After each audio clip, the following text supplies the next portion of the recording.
ಬಂಧುಗಳೇ, ನಮೋ ಬುದ್ಧಾಯ, ಜೈ ಭೀಮ್. ಇಂದು ಮೈಸೂರು ವಿಶ್ವವಿದ್ಯಾನಿಲಯದ ಮಾನಸ ಗಂಗೋತ್ರಿಯ ಗೌತಮ ಬುದ್ಧ ಉದ್ಯಾನವನದಲ್ಲಿ ಇದುವರೆಗೂ ಕೂಡ ಸ್ವಚ್ಛತೆಯನ್ನು ಮಾಡಿ ಮುಗಿಸಿ, ಧ್ಯಾನವನ್ನು ಮಾಡಿ ಮುಗಿಸಿ, ಕೆಲವು ವಿಚಾರಗಳನ್ನು ತಮ್ಮೊಂದಿಗೆ ಹಂಚಿಕೊಳ್ಳಲು ಈ ಲೈವ್ಗೆ ಬಂದಿದ್ದೇನೆ. ಬಂಧುಗಳೇ, ಕಳೆದ ಶುಕ್ರವಾರವಷ್ಟೇ ಇಲ್ಲಿ ಇಡೀ ಜಗತ್ತಿನಾದ್ಯಂತ ಬುದ್ಧ ಜಯಂತಿಯನ್ನು 2570ನೇ ವೈಶಾಖ ಬುದ್ಧ ಜಯಂತಿಯನ್ನು ಅತ್ಯಂತ ಸಡಗರ ಸಂಭ್ರಮದಿಂದ ಎಲ್ಲರೂ ಆಚರಣೆ ಮಾಡಿದ್ದಾರೆ. ಈ ಒಂದು ಸಂದರ್ಭದಲ್ಲಿ ಇಡೀ ಜಗತ್ತಿಗೆ ಇಂದು ಬೇಕಾಗಿರುವುದು ಯುದ್ಧ ಅಲ್ಲ, ಬುದ್ಧನ ಕಡೆಗೆ ಎಲ್ಲ ಮನಸ್ಸುಗಳು ಕೂಡ ಇಡೀ ಜಗತ್ತಿನಾದ್ಯಂತ ಬರ್ತಾಯಿದ್ದಾರೆ, ಬುದ್ಧನ ಬಳಿಗೆ ಬರ್ತಾಯಿದ್ದಾರೆ. ದುಃಖ ದುಮ್ಮಾನ, ಅವರ ಏಳು ಬೀಳುಗಳು, ಮಾನಸಿಕ ನೋವುಗಳು, ಇದನ್ನೆಲ್ಲ ಒತ್ತಡಗಳನ್ನೆಲ್ಲ ಹೋಗಲಾಡಿಸ್ಕೊಳ್ಳೋಕ್ಕೆ ಎಲ್ಲರೂ ಬುದ್ಧನ ಹತ್ರ ಬರ್ತಾಯಿದ್ದಾರೆ. ಈ ಒಂದು ಸಂದರ್ಭದಲ್ಲಿ ಎರಡು ವಿಚಾರಗಳನ್ನು ತಮ್ಮೊಂದಿಗೆ ಮಾತನಾಡಲು ಈ ಒಂದು ವಿಡಿಯೋ ಮಾಡ್ತಾಯಿದ್ದೀನಿ. ಮೊದಲನೇದಾಗಿ ದೇಹದಿಂದ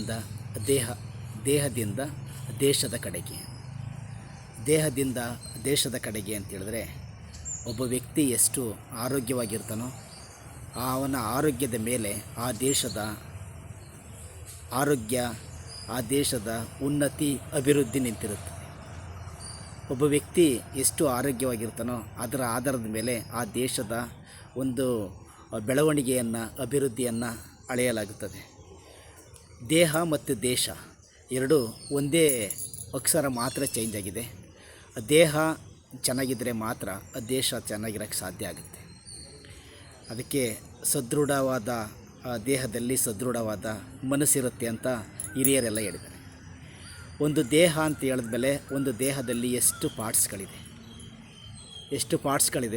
ಆ ಪಾರ್ಟ್ಸ್ಗಳೆಲ್ಲವೂ ಕೂಡ ಆರೋಗ್ಯವಾಗಿದ್ದರೆ ಮಾತ್ರ ದೇಹ ಚೆನ್ನಾಗಿರುತ್ತೆ. ದೇಹ ಚೆನ್ನಾಗಿದ್ದರೆ ಮಾತ್ರ ತನ್ನ ಸುತ್ತಮುತ್ತಲಿನ ಪರಿಸರ ಎಲ್ಲ ಚೆನ್ನಾಗಿರಬೇಕು ಅಂತ ಅನಿಸುತ್ತೆ.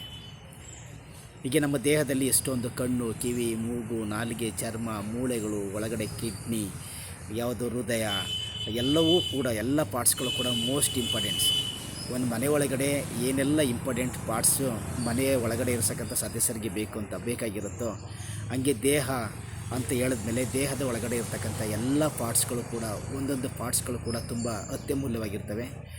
ಆ ಒಂದು ಪಾರ್ಟ್ಸ್ಗಳು ಕೂಡ ಅತ್ಯಮೂಲ್ಯವಾಗಿರ್ತವೆ. ಅಲ್ಲಿ ತನಕ ನಮಗೆ ಅದು ಅತ್ಯಮೂಲ್ಯವಾಗಿರಬೇಕಾದ್ರೆ ಆರೋಗ್ಯವಾಗಿರಬೇಕು. ಅದಕ್ಕೆ ಎಕ್ಸಸೈಜ್ ಬೇಕು, ದೇಹ ದಂಡನೆ ಮಾಡಬೇಕು. ಮತ್ತು ಆ ದೇಹ ದಂಡನೆ ಮಾಡಿದಾಗ ಮಾತ್ರ ಅದು ಆರೋಗ್ಯವಾಗಿರೋಕ್ಕೆ ಸಾಧ್ಯ ಆಗುತ್ತೆ. ಲಾಸ್ಟು ಎಪಿಸೋಡಲ್ಲೂ ನಾನು ಸ್ವಲ್ಪ ಮಾತಾಡಿದ್ದೆ ಆರೋಗ್ಯ ಅಂದರೆ ಅರ್ಥ ಏನು ಅಂತ. ಈಗ ಒಂದು ಸರಿ ಅದೊಂದು ಚೂರು ಹೇಳ್ಬಿಡ್ತೇನೆ. ಆರೋಗ್ಯ ಅಂದರೆ ಅರ್ಥ ಆರು ಯೋಗ್ಯ ಅಂದರೆ ಯಾವುದು? 5 ಪಂಚೇಂದ್ರಿಯಗಳು, ಒಂದು ಮನಸ್ಸು.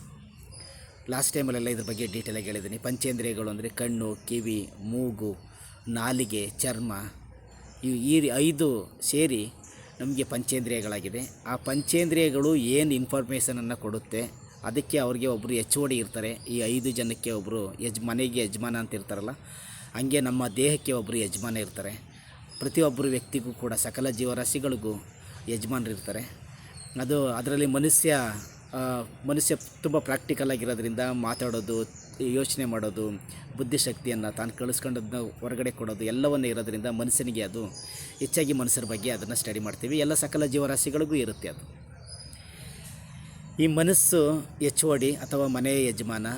ಅವನು ಏನು ತೀರ್ಮಾನ ತಗೊಳ್ತಾನೆ ಅಂದರೆ, ಇವರು 5 ಜನ ಪಂಚೇಂದ್ರಿಯಗಳಿದಾರಲ್ಲ, ನಮ್ಮ ದೇಹಕ್ಕೆ 5 ಡೋರ್ಗಳಿದೆಯಲ್ಲ, ಆ 5 ಡೋರ್ಗಳಿಂದ ಏನು ದೇಹದ ಮನೆ ಒಳಗಡೆ ತಗೊಂಡೋಗ್ತೀವಿ ನಾವು, ದೇಹದ ಮನೆ ಒಳಗಡೆಗೆ, ಅದರ ಆಧಾರದ ಮೇಲೆ ಮನೆಯ ಯಜಮಾನ ತೀರ್ಮಾನವನ್ನು ತಗೊಳ್ತಾನೆ ಅವನು. ನಾವು 5 ಡೋರ್ಗಳಿಂದ ಕೆಟ್ಟ ವಿಚಾರಗಳನ್ನು, ಕೆಟ್ಟ ಆಲೋಚನೆಗಳನ್ನು ಏನು ತಗೊಂಡೋಗ್ತೀವಿ, ಆ ವಸ್ತುಗಳನ್ನು ಅದರ ಬೇಸ್ ಮೇಲೆ ಯಜಮಾನ ನಿರ್ಧಾರವನ್ನು ತಗೊಳ್ತಾನೆ. ಫಾರ್ ಎಕ್ಸಾಂಪಲ್, ನಮ್ಮ ಮನೆ ಒಳಗಡೆ ಹಲವಾರು ರೀತಿಯ ತರಕಾರಿಗಳು, ಬೇರೆ ಆಹಾರ ಪದ್ಧತಿಯಲ್ಲಿ ಏನೇನು ಬಳಸ್ತೀವಿ, ನಮ್ಗೆ ಏನೇನು ಇಷ್ಟ ಆಗುತ್ತೆ ಅದನ್ನೆಲ್ಲ ತಗೊಂಡೋಗ್ತೀವಿ. ನಮ್ಮ ಮನೆಗೆ ಏನು ತಗೊಂಡೋಗ್ತೀವಿ ಅದನ್ನು ಮಾತ್ರ ನಾವು ಅಡುಗೆ ಮಾಡೋಕ್ಕೆ ಸಾಧ್ಯ. ನಾವು ಏನು ಅಡುಗೆ ಮಾಡ್ತೀವಿ ಅದನ್ನು ಮಾತ್ರ ತಿನ್ನೋಕ್ಕೆ ಸಾಧ್ಯ. ನಾವು ಏನು ತಿಂತೀವಿ ಅದನ್ನು ಮಾತ್ರ ನಾವು ಜೀರ್ಣ ಮಾಡ್ಕೊಳ್ಳೋಕ್ಕೆ ಸಾಧ್ಯ. ನಾವು ಏನು ಜೀರ್ಣ ಮಾಡ್ಕೊಳ್ತೀವಿ ಅದನ್ನು ಮಾತ್ರ ಹೊರಗಡೆ ಹಾಕೋಕ್ಕೆ ಸಾಧ್ಯ ನಾವು. ಇದು ಮೆಕ್ಯಾನಿಸಮ್, ಇದು ನೇಚರ್ ಲಾ. ಇದು ಪ್ರತಿಯೊಂದು ಸಕಲ ಜೀವರಾಶಿಯೂ ಕೂಡ ತನಗೇನು ಅದನ್ನು ದೇಹಕ್ಕೆ ಏನೆಲ್ಲ ಅಡ್ಜಸ್ಟ್ ಆಗುತ್ತೋ ಆ ಆಹಾರವನ್ನು ತಿನ್ನುತ್ತೆ. ಅದು ತಿಂದು ಜೀರ್ಣವನ್ನು ಮಾಡ್ಕೊಳ್ಳುತ್ತೆ. ಅದು ಆರೋಗ್ಯವನ್ನು ತನ್ನ ಜೀವಿತಾವಧಿಯನ್ನು ಕಳೆಯುತ್ತೆ. ಮನುಷ್ಯನೂ ಕೂಡ ಅಷ್ಟೇ. ಮನುಷ್ಯ ಕೂಡ ಒಂದೊಂದು ಬಾಡಿನೂ ಕೂಡ ಒಂದೊಂದು ಡಿಫ್ರೆಂಟಾಗಿರುತ್ತೆ. ಒಬ್ಬೊಬ್ರದ್ದು ಆರೋಗ್ಯ, ದೇಹ, ಅವ್ರ ಮನಸ್ಸು, ಅವ್ರ ಬಾಡಿಗೆ ಜೀರ್ಣ ಮಾಡ್ಕೊಳ್ತಕ್ಕಂಥ ಶಕ್ತಿ ಅದೆಲ್ಲವೂ ಕೂಡ ಒಬ್ಬೊಬ್ರಿಗೂ ಕೂಡ ವೇರಿ ಇರುತ್ತೆ, ಬೇರೆ ಬೇರೆ ಡಿಫ್ರೆನ್ಸ್ ಇರುತ್ತೆ. ನಾವು ಅದರಲ್ಲಿ ನಾವು ಏನು ಗಳಿಸ್ಕೊತೀವಿ, ಕೆಲವರಿಗೆ ನೋಡಿ ಯಾವುದ್ಯಾವುದು ಇಲ್ಲಿ ಎಷ್ಟೊಂದು ಆಹಾರ ಪದ್ಧತಿ ಇದೆ, ತುಂಬ ಆಹಾರ ಇದೆ ನೇಚರ್ ಒಳಗಡೆ. ಆ ನೇಚರ್ ಒಳಗಡೆ ಇರ್ತಕ್ಕಂಥ ಎಲ್ಲ ಆಹಾರವು ಎಲ್ಲರ ದೇಹಕ್ಕೆ, ಎಲ್ಲರ ಆರೋಗ್ಯಕ್ಕೆ, ಎಲ್ಲ ಬಾಡಿಗೆ ಅಡ್ಜಸ್ಟ್ ಆಗಲ್ಲ. ಅದು ನನಗಂತೂ ಆಗಲ್ಲ ಅಂತ. ನಿಮಗೆ ಯಾರಾದರೂ ನಿಮ್ಮ ಸ್ನೇಹಿತರು, ನಿಮ್ಮ ರಿಲೇಟಿವ್ ಯಾರು ಕೇಳಿ, ನಿಮ್ಮ ಮನೆಯಲ್ಲಿ ಒಂದೇ ಮನೇಲಿ ಇದ್ದಾರಲ್ಲ ಒಳಗಡೆ, ಅವ್ರನ್ನೇ ಕೇಳಿ. ಒಬ್ಬರಿಗೆ ಮಸಾಲೆ ದೋಸೆ ಇಷ್ಟ, ಒಬ್ಬರಿಗೆ ಉಪ್ಪಿಟ್ಟು ಇಷ್ಟ, ಒಬ್ಬರಿಗೆ ಬಾತ್ ಇಷ್ಟ, ಒಬ್ಬರಿಗೆ ಪಲಾವ್ ಇಷ್ಟ, ಒಬ್ಬರಿಗೆ ಬಿರಿಯಾನಿ ಇಷ್ಟ, ಒಬ್ಬರಿಗೆ ಕೇಸರಿ ಬಾತ್ ಉಪ್ಪಿಟ್ಟು ಇಷ್ಟ. ಆ ರೀತಿ ಬೇರೆ ಅವ್ರದ್ದು ಬಾಡಿಗೆ ಮತ್ತು ಅವ್ರ ಮನಸ್ಸಿಗೆ ಸಂಬಂಧಪಟ್ಟಂಥ ವಿಚಾರ ಅದು. ನಾವು ಅವ್ರಿಗೆ ಯಾವುದ್ಯಾವುದು ಇಷ್ಟ ಅದನ್ನು ತಿನ್ನುವಂತಹ ಹಕ್ಕನ್ನು ನೇಚರ್ ಕೊಟ್ಟಿದೆ. ಈ ಕಾಡಿನಲ್ಲಿ ವಾಸ ಮಾಡ್ತಕ್ಕಂಥ ಪ್ರಾಣಿಗಳು, ನಾನ್ ವೆಜಿಟೇರಿಯನ್ ಪ್ರಾಣಿಗಳು, ಅವು ಯಾವುದೇ ಕಾರಣಕ್ಕೂ ವೆಜಿಟೇರಿಯನ್ನ ತಿನ್ನಲ್ಲ. ಅವು ವೆಜಿಟೇರಿಯನ್ ಪ್ರಾಣಿಗಳು ನಾನ್ ವೆಜಿಟೇರಿಯನ್ನ ತಿನ್ನಲ್ಲ. ಕೆಲವು ಪ್ರಾಣಿಗಳು ಮಾತ್ರ ಎರಡನ್ನು ತಿಂದು ಬದುಕಿ ಆ ದೇಹವನ್ನು ಉಳಿಸ್ಕೊಳ್ಳೋಷ್ಟು ಇದೆ. ನಾನು ಆವಾಗಲೇ ಲಾಸ್ಟ್ ಹೇಳಿದೆ, ದೇಹ ಮತ್ತು ದೇಶ ಅಂತ. ನಮ್ಮ ದೇಹದಲ್ಲಿ ಯಾವುದಾದ್ರೂ ಒಳಗಡೆ ಇರೋ ಪಾರ್ಟ್ಸ್ಗಳು ನಮಗೆ ಕಾಣಲ್ಲ. ಒಳಗಡೆ ಇರೋ ಪಾರ್ಟ್ಸ್ಗಳು ಏನಾದರೂ ತೊಂದರೆ ಆದಾಗ ನಮ್ಮ ದೇಹಕ್ಕೆ ಅನಾರೋಗ್ಯ ಆಗುತ್ತೆ. ಅನಾರೋಗ್ಯ ಆಗುವಾಗ ನಾವು ಯಾಕೋ ನಮ್ಮ ಬಾಡಿ ನಮಗೆ ಸ್ಪಂದಿಸುತ್ತಾ ಇರಲ್ಲ. ಆ ಟೈಮಲ್ಲಿ ನಾವು ಡಾಕ್ಟ್ರ್ ಹತ್ರ ಹೋಗ್ತೀವಿ. ಡಾಕ್ಟ್ರ್ ಹತ್ರ ಹೋಗಿ ನನಗೆ ಯಾಕೊಂಥರ ಈ ಥರ ಆಗ್ತಾಯಿದೆ, ಹಿಂಗಾಗ್ತಾಯಿದೆ ಅಂದಾಗ ಅವ್ರು ಚೆಕ್ ಮಾಡಿ ಟ್ರೀಟ್ಮೆಂಟ್ ಏನು ಕೊಡಬೇಕು ಅದನ್ನು ಟ್ರೀಟ್ಮೆಂಟ್ ಕೊಟ್ಟು ಯಾವ ಪಾರ್ಟ್ಸ್ ಹೋಗಿದೆ ಅಂತ ಅದನ್ನು ರೆಡಿ ಮಾಡ್ತಾರೆ. ಫಾರ್ ಎಕ್ಸಾಂಪಲ್ ಮೆಕ್ಯಾನಿಕ್ ಥರ ಒಂದು ಬೈಕು, ಒಂದು ವೆಹಿಕಲ್ ಅಥವಾ ಕಾರು ಯಾವುದು ಕೆಟ್ಟೋಗಿರುತ್ತೋ ಅದನ್ನು ತಗೊಂಡೋಗಿ ಒಬ್ಬ ಮೆಕ್ಯಾನಿಕ್ ಹತ್ರ ಕೊಟ್ಟರೆ ಯಾವ ಪಾರ್ಟ್ಸ್ ಹೋಗಿದೆ ಅಂತ ಕಂಡುಹಿಡಿದು ಅವರು ಅದನ್ನು ರೆಡಿ ಮಾಡಿ ಮತ್ತೆ ಅದು ರನ್ ಆಗೋ ರೀತಿಯಲ್ಲಿ ಮಾಡ್ತಾರೆ. ಹಂಗೆ ದೇಹನೂ ಕೂಡ ಡಾಕ್ಟರ್ ಅದನ್ನು ರೆಡಿ ಮಾಡ್ತಾರೆ. ರೆಡಿ ಮಾಡಿಬಿಟ್ಟು ಅದು ಮತ್ತೆ ಕಂಟಿನ್ಯೂ ಮಾಡ್ತಾರೆ. ಅದು ನೀವು ಕಂಟಿನ್ಯೂ ಮಾಡ್ಕೊಂಡು ಹೋಗ್ತಿರ್ತೀವಿ ಅಷ್ಟೇ. ಅದ್ರ ಜೊತೆಯಲ್ಲಿ ಹೋಗ್ತಾ ನಮಗೆ ಏಜ್ ಆಗ್ತಿರುತ್ತೆ. ಪ್ರತಿ ವರ್ಷ, ಪ್ರತಿ ಸೆಕೆಂಡ್ಸು, ಪ್ರತಿ ನಿಮಿಷ, ಪ್ರತಿ ಗಂಟೆ, ಪ್ರತಿ ದಿನ, ಪ್ರತಿ ವಾರ, ಪ್ರತಿ ತಿಂಗಳು, ಪ್ರತಿ ವರ್ಷ ನಾವು ನಮಗೆ ಅರಿವಿಲ್ಲದೆ ಸಾವಿಗೆ ನಾವು ಹತ್ರ ಹೋಗ್ತಿರ್ತೀವಿ. ನಾವು ಸಾವಿಗೆ ಹತ್ರ ಹೋಗ್ತಿರ್ಬೇಕಾದ್ರೆ ಒಂದಿನ ನಮಗೆ ಒಂದು ವರ್ಷ ಮುಗಿದಿದೆ ಅನ್ನೋದನ್ನು ಐಡೆಂಟಿಫಿಕೇಷನ್ ಮಾಡೋಕ್ಕೆ, ನಮಗೆ ಜ್ಞಾಪಕ ಮಾಡೋಕ್ಕೆ, ನಮಗೆ ನೆನಪು ಮಾಡೋಕ್ಕೆ ನಮಗೆ ಪ್ರತಿ ವರ್ಷ ಬರ್ತ್ಡೇ ಬರುತ್ತೆ, ಹುಟ್ಟಿದಂಥ ದಿನ ಬರುತ್ತೆ. ಆ ದಿನದಲ್ಲಿ ನಾವು ನಮ್ಮ ತಾಯಿ ಗರ್ಭಧಾರಣೆ ಮಾಡಿ ಅಲ್ಲಿಂದ ಹೊರಗಡೆ ಬಂದಂಥ ದಿನ ಆಗಿರುತ್ತೆ. ಅದು 1 ವರ್ಷ, 2 ವರ್ಷ, 3 ವರ್ಷ, 30 ವರ್ಷ, 40 ವರ್ಷ, 50 ವರ್ಷ ಅಂತ ಸೆಲೆಬ್ರೇಷನ್ ಮಾಡ್ತಾ ಬರ್ತಿರ್ತೀವಿ. ಹೋಗ್ತಾ ನಮಗೆ ಏಜ್ ಆಗ್ತಾ ನಮಗೆ ಗೊತ್ತಿಲ್ಲ, ಏಜ್ ನಮಗೆ ಪ್ಲಸ್ ಆಗಲ್ಲ, ಮೈನಸ್ ಆಗುತ್ತೆ. ನಮಗೆಲ್ಲರೂ ಸುಮ್ಮನೆ ಹೊರಗಡೆ ನೋಡಿದ್ರೆ 18 ಆಯಿತು, 19 ಆಯಿತು, 20 ಆಯಿತು, 25 ಆಯಿತು, 30 ಆಯಿತು, 35 ಆಯಿತು, 40 ಆಯಿತು, 70ನೇ ವರ್ಷ ಆಯಿತು, 80ನೇ ವರ್ಷ ಆಯಿತು ಅಂತ ಕೌಂಟ್ ಮಾಡ್ಕೋಗ್ತಿದ್ವಿ. ಹೆಚ್ಚಾಯಿತು ಅಂತ. ಆದರೆ ಮೈನಸ್ ಆಗ್ತಾ ಇರುತ್ತೆ ನಮಗೆ. ಅದು ಗೊತ್ತಿಲ್ಲ ನಮಗೆ ರಿವರ್ಸ್ ಆಗ್ತಿರೋದು. ಯಾಕೆ ಮೈನಸ್ ಆಗುತ್ತೆ ಅಂತ ಹೇಳಿದ್ವಲ್ಲ, ನಮಗೆ ಒಂದು ಟಾರ್ಗೆಟ್ ಇರುತ್ತೆ. ನಮ್ಮ ಜೀವಿತಾವಧಿಯಲ್ಲಿ ನಾವು ನಮ್ಮ ಬಾಡಿ, ನಮ್ಮ ದೇಹ ನೇಚರ್ ಜೊತೆಯಲ್ಲಿ ಎಲ್ಲಿ ತನಕ ಹೊಂದಾಣಿಕೆ ಮಾಡ್ಕೊಂಡಿರುತ್ತೋ, ನೇಚರು ನಮಗೆ ಯಾವಾಗ ಎಲ್ಲಿ ತನಕ ಸಪೋರ್ಟ್ ಆಗಿರುತ್ತೋ ನಮ್ಮ ಬಾಡಿ ಮತ್ತು ನೇಚರ್ ಎಲ್ಲಿ ತನಕ ಕನೆಕ್ಟಿವಿಟಿ ಇರುತ್ತೋ ಅಲ್ಲಿ ತನಕ ಮಾತ್ರ ನಾವು ಕನೆಕ್ಟ್ ಆಗಿರ್ತೀವಿ. ಆದರೆ ಒಂದಲ್ಲ ಒಂದಿನ ನಾವು ಎಂಡ್ ಅಂತ ಬೇಕಾಗುತ್ತಲ್ಲ, ಎಂಡ್ ಅಂತ ಹೇಳಿದ್ರೆ ಒಂದು 80 ವರ್ಷಕ್ಕೆ ನಮಗೆ ಕೊನೆ ದಿನ ಆಗಿರ್ಬೋದು, 90 ವರ್ಷ ಆಗಿರ್ಬೋದು, ಕೆಲವರಿಗೆ 100 ಇಯರ್ಸ್ ಇರ್ಬೋದು, ಕೆಲವರಿಗೆ 110 ಇಯರ್ಸ್ ಇರ್ಬೋದು. ಆದರೂ ಎಷ್ಟೇ ವರ್ಷಗಳಾಗಲಿ, ನೀವು ಎಷ್ಟೇ ವರ್ಷಗಳು ಬದುಕ್ತೀವಿ ಎಷ್ಟೇ ಅಂತ ಹೇಳಿದ್ರು ನಿಮ್ಮ ದೇಹ ಸ್ಪಂದಿಸಲ್ಲ. ಅದು 60 ವರ್ಷ ಆದಮೇಲೆ ಮತ್ತೆ ಮಗು ಥರ ಆಗ್ತಾರೆ. 61, 62, 63, 64, 70, 71 ಆಟ ಜಾಸ್ತಿ ಆಗುತ್ತೆ. ನಾನು ಅಷ್ಟೊಂದು ಸೀನಿಯರ್ ಆಗಿದ್ದೀನಿ, ನನ್ನ ಮಾತನ್ನ ಯಾರೂ ಕೇಳ್ತಾ ಇಲ್ವಲ್ಲ ಅನ್ನೋ ಆಟ ಜಾಸ್ತಿ ಆಗುತ್ತೆ. ಎಷ್ಟೊಂದು ನಾಲೆಡ್ಜನ್ನ ಗಳಿಸ್ಕೊಂಡಿದ್ದೀನಿ, ಅದನ್ನು ಹೊರಗಡೆ ಹಾಕೋಕ್ಕಾಗ್ತಾ ಇಲ್ವಲ್ಲ ಅಂತ ಒಂದು ಈಗೋ ಆಟ ಜಾಸ್ತಿ ಆಗುತ್ತೆ. ಅದು ಆಗ್ತಾ ಇದ್ದಾಗ ಅವರು ತುಂಬ ಅವರ ಜ್ಞಾನ, ಅವರ ಅನುಭವ ಎಲ್ಲವನ್ನು ಯಾರು ಹೊರಗಡೆ ಹಾಕಿರಲ್ವೋ ಅವ್ರಿಗೆ ಅದೇ ಮಿತ್ತಾಗುತ್ತೆ, ಆ ಮಿತ್ತೆ ಆಪತ್ತಾಗುತ್ತೆ. ಎಷ್ಟೊಂದು ಜ್ಞಾನ ಇದೆ, ಯಾರು ರೆಸ್ಪೆಕ್ಟ್ ಕೊಡ್ತಾಯಿಲ್ಲ, ಯಾರು ಗಳಿಸ್ಕೊತಾಯಿಲ್ಲ, ಯಾರು ನನ್ನ ಬಳಸ್ಕೊತಾಯಿಲ್ಲ ಅನ್ನೋದನ್ನು ಹಂಗೆ ಮಾಡಿ ಮಾಡಿ ಮಾಡಿ ಅವ್ರಿಗೆ ಅದು ತುಂಬ ಒಂದಲ್ಲ ಒಂದು ದಿನದಲ್ಲಿ ಅವ್ರದ್ದು ತುಂಬ ಎಫೆಕ್ಟ್ ಆಗುತ್ತೆ ಅವ್ರಿಗೆ. ಹಾಗಾಗಿ ಬಂಧುಗಳೇ, ಪ್ರತಿದಿನ ಒಂದೇ ಒಂದು ಲೈನ್ ಪ್ರೇಯರ್ ಮಾಡಬೇಕು. ಆ ಏನು ಲೈನ್ ಪ್ರೇಯರು ಅಂತ ಹೇಳಿದ್ರೆ, today is my last day ಅಂತ.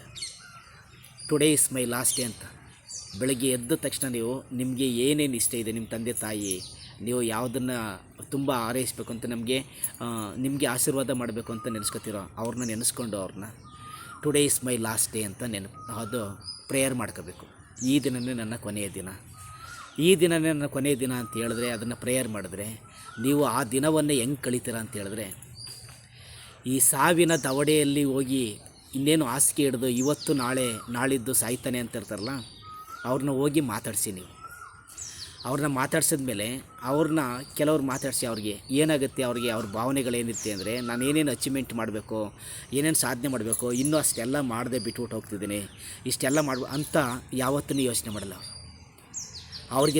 ಅವರು ಒಳ್ಳೆಯ ಮನಸ್ತತ್ವ ಇರ್ತಕ್ಕಂಥ ವ್ಯಕ್ತಿ ಅಂತ ಅವ್ರ ಮನಸ್ಸಿದ್ರೆ ಅವ್ರಿಗೆ ಫಸ್ಟ್ ಯೋಚನೆ ಬರ್ತಕ್ಕಂಥದ್ದು, ನಾನು ನನ್ನ ಜೀವನದಲ್ಲಿ ನಾನು ಮಾಡಬಾರ್ದಂಥ ತಪ್ಪುಗಳನ್ನೆಲ್ಲ ಮಾಡಿಬಿಟ್ಟಿದ್ದೀನಿ, ಎಷ್ಟೊಂದು ಹಿಂಸೆ, ಕ್ರೂರತ್ವ, ದ್ವೇಷ, ಅಸೂಯೆನೆಲ್ಲ ಕೊಟ್ಟಿದ್ದೀನಿ.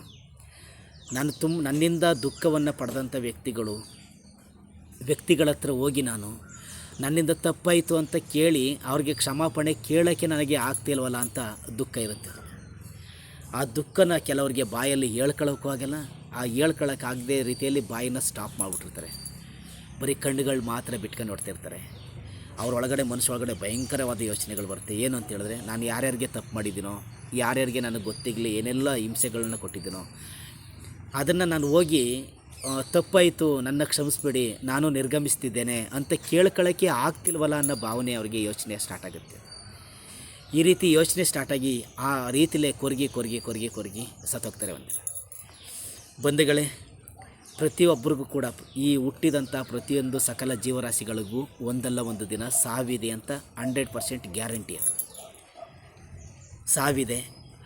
ಹುಟ್ಟಿದಂಥ ಪ್ರತಿಯೊಂದು ಜೀವಿಯೂ ಕೂಡ ಬೆಳವಣಿಗೆ ಆಗ್ತಾರೆ ಅಂದರೆ ಏಜ್ ಆಗುತ್ತೆ, ಅವ್ರಿಗೆ ರೋಗ ಬರುತ್ತೆ. ರೋಗ ಬಂದಾದಮೇಲೆ ಆಟೋಮೆಟಿಕ್ ಏಜ್ ಅಂದರೆ ಮುಪ್ಪಾಗ್ತಾರೆ. ಏಜ್ ಹೆಚ್ಚಾಯ್ತಾ ಮುಪ್ಪಾಗ್ತಾರೆ. ಮುಪ್ಪಾದಮೇಲೆ ಒಂದಿನ ಅಲ್ಟಿಮೇಟಾಗಿ ಈ ಇಹಲೋಕವನ್ನು, ಈ ಜಗತ್ತನ್ನು, ಈ ನೇಚರನ್ನು ಬಿಟ್ಟು ನಾವು ಹೋಗಲೇಬೇಕು. ಅದು ಯಾವಾಗ ಏನು ಅಂತ ಗೊತ್ತಿಲ್ಲ. ಕೆಲವರು ತುಂಬ ಅರ್ಜೆಂಟಾಗಿ ಹೊರಟೋಗ್ತಾರೆ. ನೀವು ರಸ್ತೆಯಲ್ಲಿ ವೆಹಿಕಲ್ಲು ನೋಡ್ತಿರ್ತೀರಲ್ಲ, ಕೆಲವರೆಲ್ಲ ತುಂಬ ಸ್ಪೀಡಾಗಿ ಓಡಿಸ್ಕೊಂಡು ಹೋಗ್ತಾರೆ. ಎಷ್ಟು ಸ್ಪೀಡಾಗಿ ಓಡಿಸ್ತಾರೆ ಅಂದರೆ ಕಣ್ಬಿಡೋ ತನಕ 2 ಕಿಲೋಮೀಟ್ರ್ 3 ಕಿಲೋಮೀಟ್ರ್ ದೂರ ಹೊರಟಾಗಿರ್ತಾರೆ. ಅದೇನು ಅರ್ಜೆಂಟ್ ಇದೆಯೋ ಏನೋ ಗೊತ್ತಿಲ್ಲ ಅವ್ರಿಗೆ. ಅದೊಂದು ಕ್ರೇಜ್ ಅವ್ರಿಗೆ. ಕೆಲವ್ರಿಗೆ ಅದು ಮೃತ್ಯು ಆಗಿ ಪರಿಣಮಿಸುತ್ತೆ. ಕಾರಲ್ಲಿ ನಾವು ಹೋಗ್ತಿರ್ಬೇಕಾದ್ರೆ ಹೇಳ್ತೀವಿ, ಪಕ್ಕದಲ್ಲಿರೋನು ತುಂಬ ವೇಗವಾಗಿ ಹೋದರೆ ಇವನ್ನೆಲ್ಲಾದರೂ ಹೋಗಿ ಬಿಡ್ತಾನೆ, ಇವನ್ನೆಲ್ಲಾದರೂ ಹೋಗಿ ಗ್ಯಾರಂಟಿ ಆಕ್ಸಿಡೆಂಟ್ ಆಗುತ್ತೆ ಅವನಿಗೆ ಅಂತ. ಕಾರ್ ಒಳಗಡೆ ಸ್ಲೋಗಿ ಹೋಗ್ತಿರ್ತಾರಲ್ಲ, ಅವ್ರು ಹೇಳ್ತಾರೆ, ಮುಂದ್ಗಡೆ ಬಂದು ನೋಡಿದ್ರೆ ಅವ್ನಿಗೆ ಆಕ್ಸಿಡೆಂಟ್ ಆಗಿ ಬಿದ್ದಿರ್ತಾನೆ. ಕೆಲವು ಘಟನೆಗಳು. ಎಲ್ಲ ಸ್ಪೀಡಾಗಿ ಓಡಿಸೋರೆಲ್ಲ ಬಿಡಲ್ಲ. ಟೈಮ್ ಆಗಿದ್ದರೆ ಹೋಗಲೇಬೇಕು. ಟೈಮ್ ಆಗುತ್ತೆ, ನಮಗೆ ಹೋಗಲೇಬೇಕು. ಅದು ತುಂಬ ಚಿಕ್ಕ ಮಕ್ಕಳಿಂದ ದೊಡ್ಡವ್ರ ತನಕನೂ ಕೂಡ ನೇಚರ್ ಜೊತೆಲಿ ನಮಗೆ ಯಾವಾಗ ಡಿಸ್ಕನೆಕ್ಟ್ ಆಗ್ತೀವಿ, ಆ ನೇಚರ್ ಲಾ ಇದೆ, ಆ ಲಾಲಿ ಹೋಗಲೇಬೇಕು.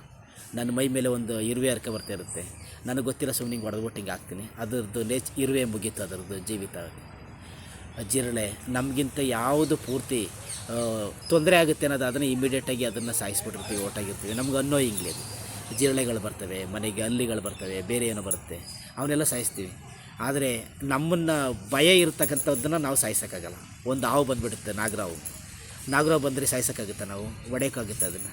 ಇಮಿಡಿಯೇಟಾಗಿ ಮನೇಲಿ ಎಷ್ಟು ಜನ ಇದ್ದಾರೆ ಅವರೆಲ್ಲ ಹೊರಗಡೆ ಬಂದುಬಿಟ್ಟು ಬೋಲ್ಟ್ ಹಾಕ್ತೀವಿ ನಾವು. ಹಾವು ಹಿಡಿತಾರಲ್ಲ, ಹಾವು ಹಿಡಿದು ಸ್ನೇಕ್ಸ್ ಯಾರು ಹಾವನ್ನು ಹಿಡಿತಾರೋ, ತರಬೇತಿ ಇರ್ತಾರೋ ಅವ್ರಿಗೆ ಕಾಲ್ ಮಾಡ್ತೀವಿ, ಒಳಗಡೆ ಒಂದು ಹಾವು ಸೇರ್ಕೊಂಡೈತೆ ಹಿಡೀರಿ. ಅವರೆಲ್ಲ ಮನೆ ಹೊರಗಡೆ ಬಂದುಬಿಡ್ತೀವಿ. ಅದೇ ಜಿರಳೆ ಬೇರೆ ಸಣ್ಣದು ನಮ್ಮ ಕೈಯಲ್ಲಿ ಏನಾಗುತ್ತಲ್ಲ ಅದನ್ನೆಲ್ಲ ಸಾಯಿಸೋಕ್ಕೆ ನಾವೇ ಮುಂದಾಗಿರ್ತೀವಿ. ಜೀವನ ಅಂದರೆ ಇಷ್ಟೇ ಬಂಧುಗಳೇ. ದೇಹ ಮತ್ತು ದೇಶ ಅಂತ ಹೇಳಿದೆ. ನಮ್ಮ ದೇಹ ಒಳಗಡೆ ಇರೋದೆಲ್ಲ ಕಾಣಲ್ಲ ಅಂತ ಹೇಳಿದೆ. ಒಳಗಡೆ ಇರೋ ಪಾರ್ಟ್ಸ್ಗಳೇನೋ ಬಂದರೆ, ಪ್ರಾಬ್ಲಮ್ಸ್ ಆದರೆ ಅದು ಡಾಕ್ಟ್ರ್ ಹತ್ರ ಹೋಗ್ತೀವಿ. ಮತ್ತು ಹೊರಗಡೆ ಪ್ರಾಬ್ಲಮ್ಸ್ ಬಂದರೆ, ಫಾರ್ ಎಕ್ಸಾಂಪಲ್ಲು ನನ್ನ ಕಾಲಲ್ಲಿ ಒಂದು ಗಾಯ ಆಗುತ್ತೆ. ಆ ಗಾಯ ಆದಾಗ ಆ ಗಾಯದ್ದನ್ನು ಕಣ್ಣು ನೋಡ್ತಾ ಇರುತ್ತೆ, ಪೇಯ್ನ್ ಕೊಡ್ತಾ ಇರುತ್ತೆ, ನೋವಾಗ್ತಾ ಇರುತ್ತೆ. ಅದನ್ನು ನೋಡ್ತಾ ಇರ್ತೀವಿ. ನೋಡ್ತಾ ಇರುವಾಗ ಯಾವಾಗ ಎಷ್ಟು ಬೇಗ ನಾವು ಗಾಯವನ್ನು ಕ್ಲೀನ್ ಮಾಡ್ಕೊತೀವೋ, ಗಾಯವನ್ನು ಕ್ಲಿಯರ್ ಆಗುತ್ತೋ ಅಂತ. ಅದ್ರದ್ದು ಪೇಯ್ನ್, ಆ ಗಾಯ ಇದೆಯಲ್ಲ ಆ ಪ್ಲೇಸಿಗೆ ಮಾತ್ರ ಅಲ್ಲ, ನಮ್ಮ ದೇಹದಲ್ಲಿ ಎಷ್ಟು ಪಾರ್ಟ್ಸ್ಗಳಿದೆ ಅಷ್ಟು ಪಾರ್ಟ್ಸ್ಗಳಿಗೂ ಅದರದ್ದು ಪೇಯ್ನ್ ಬರುತ್ತೆ. ಗಾಯ ಒಂದು ಬೆರಳಿಗೆ ಗಾಯ ಆಗಿದೆ ಅಂದರೆ ಆ ಬೆರಳಿಗೆ ಮಾತ್ರ ಸಂಬಂಧಪಟ್ಟಿಲ್ಲ ಆ ಗಾಯ, ಇಡೀ ದೇಹಕ್ಕೆ ಸಂಬಂಧಪಟ್ಟೈತೆ. ಅದೊಂದಕ್ಕೆ ತೊಂದರೆ ಆಗಿರೋದ್ರಿಂದ ಇಡೀ ದೇಹನೇ ಸಫರ್ ಮಾಡ್ತಾ ಇರುತ್ತೆ, ದುಃಖ ಮಾಡ್ತಾ ಇರುತ್ತೆ. ಇದು ನನ್ನ ದೇಹದ ಕತೆ. ಮನೆ ಒಳಗಡೆ ಇರ್ತಕ್ಕಂಥ ಒಬ್ಬ ವ್ಯಕ್ತಿಗೆ ಏನಾದರೂ ಅನಾರೋಗ್ಯ ಆದರೆ, ಹಾಸ್ಪಿಟ್ಲಿಗೆ ಅಡ್ಮಿಟ್ ಆದರೆ ಇಡೀ ಮನೆಯವ್ರಿಗೆಲ್ರಿಗೂ ಪ್ರಾಬ್ಲಮ್ ಅದು. ಮನೆಯವ್ರು ಎಲ್ಲರೂ ಸೇರ್ಕೊಂಡು ಅವನಿಗೆ ಎಷ್ಟು ಬೇಗ ಗುಣಪಡಿಸ್ತೀವಿ, ಎಷ್ಟು ಬೇಗ ಅವ್ನು ಗುಣ ಆಗ್ತಾನೆ ಅಂತ ಏನೇನು ಅವ್ರದ್ದು ಭಕ್ತಿ ಭಾವಗಳು ಯಾರ್ಯಾರಿಗೆ ಏನೇನು ಬೇಡ್ಕೋಬೇಕು ಅದನ್ನೆಲ್ಲ ಬೇಡ್ಕೊಂಡು ಅವನಿಗೆ ಗುಣ ಆಗಲಿ ಅಂತ ಯೋಚನೆ ಮಾಡ್ತೀವಿ ನಾವು. ಇದು ಮನೆ ಸ್ಥಿತಿ. ನಮ್ಮ ರಿಲೇಷನ್ಸ್ಗಳಿಗೆ ತೊಂದರೆ ಆದಾಗ ಅವ್ರಿಗೆ ನಾವು ಹೋಗಿ ಇಂಥವ್ರಿಗೆ ಹಿಂಗಾಗಿದೆ ಅಂತೆ, ಅವ್ರು ಅಡ್ಮಿಟ್ ಆಗಿದ್ದಾರಂತೆ, ಅವ್ರನ್ನ ನೋಡೋಣ, ಅವ್ರಿಗೊಂದು ಸ್ವಲ್ಪ ಊಟ ಮಾಡಿಕೊಡೋಣ ಅಂತ, ಬೇಗ ಗುಣ ಆಗಲಿ ಅಂತ ಅವ್ರಿಗೆ. ಎಲ್ಲೋ ಬೆರಳಿಕೆ ಒಂದಷ್ಟು ಜನ ಇವನು ಸತ್ತರೆ ಸಾಕು ಅಂತ ಯೋಚನೆ ಮಾಡೋರು. ಬಹುತೇಕ 95% ಜನ ಅವನು ಬದುಕಲಿ, ಅವನೇನೇ ನಮ್ಗೆ ಅನ್ಯಾಯ ಮಾಡಿದರೂ ಪರವಾಗಿಲ್ಲ, ಅವನು ಜೀವವಾಗಿರಲಿ, ಅವನಿಗೆ ನಮಗೆ ತೊಂದರೆ ಕೊಟ್ಟಿದ್ದಾನೆ, ತುಂಬ ತೊಂದರೆ ಕೊಟ್ಟಿದ್ದಾನೆ, ಹಾಗಂತ ಅವನ ಸಾವನ್ನ ನಾವು ಬಯಸಬಾರ್ದು. ಸಾವನಲ್ಲಿ ಆ ರೀತಿ ದ್ವೇಷವನ್ನು ಕನ್ಕ್ಲೂಡ್ ಮಾಡಬಾರ್ದು. ಏನು ತೊಂದರೆ ಆಗಿದೆ ಅವನ ಕರ್ಮ, ಅದು ಅವನು ಅನುಭವಿಸ್ತಾನೆ, ಅದು ಅವ್ನು ಮಾಡಿರೋದು ಅವನಿಗೆ, ನಾನು ಮಾಡಿರೋದು ನನಗೇನೆ ಅಂತ ಕೆಲವು 95% ಅಷ್ಟು ಜನ ಯೋಚನೆ ಮಾಡ್ತಾರೆ ಆರೋಗ್ಯವಾಗಲಿ ಅಂತ. ಇದು ರಿಲೇಷನ್ಗಳ ಕತೆ. ನಮಗೆ ಸಂಬಂಧ ಇಲ್ಲದಂತಹ ನಮ್ಮ ಬೀದಿಯ ಒಬ್ಬ ವ್ಯಕ್ತಿ ಅಡ್ಮಿಟ್ ಆಗಿದ್ರೆ ಅವ್ರಿಗೆ ಡಿಸ್ಟೆನ್ಸು ಸ್ವಲ್ಪ ಏನಾದರೂ ಪರವಾಗಿಲ್ಲ, ಅವನಿಗೊಬ್ಬನಿಗೆ ಹುಷಾರಾಗಿಬಿಡಲಿ. ಕೆಲವರಿಗೆ ಅದಕ್ಕೆ ನಿಮಗೆ ಬಂಧುಗಳೇ, ನಮ್ಮ ಏನು ಮನಸ್ಸಲ್ಲಿ ನಾವು ತುಂಬ್ಕೊಳ್ತೀವಿ ಅದ್ರ ಮೇಲೆ ಭಗವಾನ್ ಬುದ್ಧರು ಒಂದು ಮಾತು ಹೇಳ್ತಾರೆ, ನಿನಗೆ ನೀನೇ ಬೆಳಕು ಅಂತ. ನೀನು ಏನು ಗಳಿಸ್ಕೊತೀಯೋ ಅದರದ್ದು ಮೊದಲ ಫಲಾನುಭವಿ ಯಾರು ಅಂದರೆ ನೀನೇನೆ. ನೀನು ಕೆಟ್ಟದ್ದನ್ನು ಗಳಿಸ್ಕೊಂಡ್ರೆ ಅದರ ಮೊದಲ ಫಲಾನುಭವಿ ನೀನೇನೆ. ಒಳ್ಳೆಯದನ್ನ ಗಳಿಸ್ಕೊಂಡ್ರೆ ಅದರ ಮೊದಲ ಫಲಾನುಭವಿ ನೀನೇನೆ. ಯಾವ್ದು ಬೇಕೋ ಲೆಫ್ಟಿ ಚಾಯ್ಸ್ ಯುವರ್ಸ್ ಅಂತ, ನೀನೇ ಚಾಯ್ಸ್ ಮಾಡ್ಕೊ, ನಿನಗೇನು ಬೇಕು ಅನ್ನೋದನ್ನ ನೀನೇ ಚಾಯ್ಸ್ ಮಾಡ್ಕೊ ಅಂತ ಹೇಳ್ತಾರೆ. ನಮಗೆ ಡಿಸ್ಟೆನ್ಸು, ನನಗೆ ಒಬ್ಬನಿಗೆ ಗಾಯ ಆದರೆ ಆ ಗಾಯನ ಎಷ್ಟು ಬೇಗ ನಿವಾರಣೆ ಮಾಡ್ಕೊಳ್ತೀನಿ ಅಂತ, ಅದು ಪೇಯ್ನು ನನ್ನ ಒಬ್ಬನಿಗೆ ಅದು ಭಯಂಕರ ನೋವನ್ನು ಕೊಡುತ್ತೆ. ನೆಕ್ಸ್ಟ್ ನಮ್ಮ ಮನೇಲಿರ್ತಕ್ಕಂಥ ವ್ಯಕ್ತಿಗಳು ಅವರು ಡಿಸೈಡ್ ಮಾಡ್ಕೊಳ್ತಾರೆ, ಇವನಿಗೆ ಬಂದಿರತಕ್ಕಂಥ ಕಾಯಿಲೆಯಿಂದ ಇವನು ಗುಣ ಆಗ್ತಾನೆ ಗುಣ ಆಗಲ್ವಾ ಅಂತ ಡಿಸೈಡ್ ಮಾಡ್ಕೊಂಡಿರ್ತಾರೆ. ಯಾವ ಥರ ಒಂದು ಸಾವು ಗ್ಯಾರಂಟಿ ಅಂತ ಡಿಸೈಡ್ ಮಾಡ್ಕೊಳ್ತಾರೆ. ಆದರೆ ಸಾಯ್ತಾ ಇರ್ತಕ್ಕಂಥ ಕಾಯಿಲೆ ಬಂದಿರತಕ್ಕಂಥ ವ್ಯಕ್ತಿ ಅವನು ನಾನು ಇವತ್ತು ಸಾಯ್ತೀನಿ, ನಾಳೆ ಸಾಯ್ತೀನಿ ಅಂತ ಪ್ರತಿದಿನ ಸಾಯ್ತಾನೆ ಇರ್ತಾನೆ. ಅವನು ಯಾವತ್ತು ಸಾಯ್ತೀನಿ ಅಂತ ಗೊತ್ತಿಲ್ಲ, ಆದರೆ ಸಾವು ಗ್ಯಾರಂಟಿ ಅಂತ ಗೊತ್ತಾಗ್ಬಿಟ್ಟಿದೆ ಅವರು.